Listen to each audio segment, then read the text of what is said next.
বাংলা চলচ্চিত্রের ধারায় পরিচালক মৃণাল সেনের অবদান আলোচনা করো। প্রথমে তোমরা পয়েন্ট করবে ভূমিকা। বাংলা ও ভারতীয় চলচ্চিত্রকে আন্তর্জাতিক মানে পরিচিতি দেওয়ার ক্ষেত্রে মৃণাল সেন অন্যতম।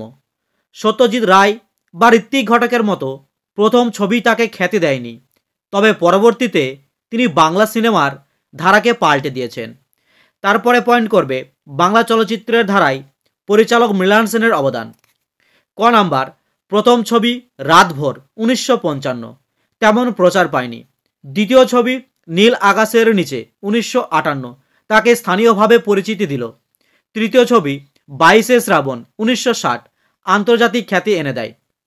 খ নাম্বার পয়েন্ট করবে 1969 সালে মুক্তি পায় ভুবন সোম হিন্দি, যা একটি গ্রাম্য বালিকা ও কড়া নিয়মনিষ্ঠ বুড়োরাক্সের সম্পর্কে তুলে ধরে। গল্প বলার ভঙ্গি, সিনেমার বয়ন ও চিত্রভাষা তৎকালীন হিন্দি সিনেমাকে প্রভাবিত করে। উৎপল দত্তের অভিনয় দর্শককে মুগ্ধ করে। গ নাম্বার, 70-এর দশকে কলকাতার রাজনৈতিক ও সামাজিক অস্থিরতা তুলে ধরেন। ইন্টারভিউ, কলকাতা একাত্ম, পদাতিক, কোরাস ছবিতে বর্ণনামূলক গল্পের বদলে কোলাজ ধর্মিতার মাধ্যমে কাহিনী উপস্থাপন করেন।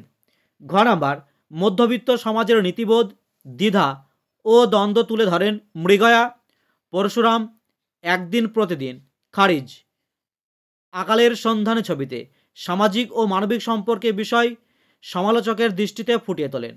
ইঙ্গ নাম্বার, পুরাতন ভেঙে নতুনের জন্ম, এভাবে তিনি বাংলা সিনেমায় নতুন দিক নির্দেশনা দেন। শেষ চলচ্চিত্র আমার ভুবন মুক্তি পায় 2002 সালে। উপসংহার, মৃণাল সেন বাংলা চলচ্চিত্রকে আন্তর্জাতিক পরিসরে উপস্থাপন করেছেন এবং সমাজ, রাজনীতি ও মানবিক সম্পর্ককে সিনেমার মাধ্যমে নতুন রূপ দিয়েছেন।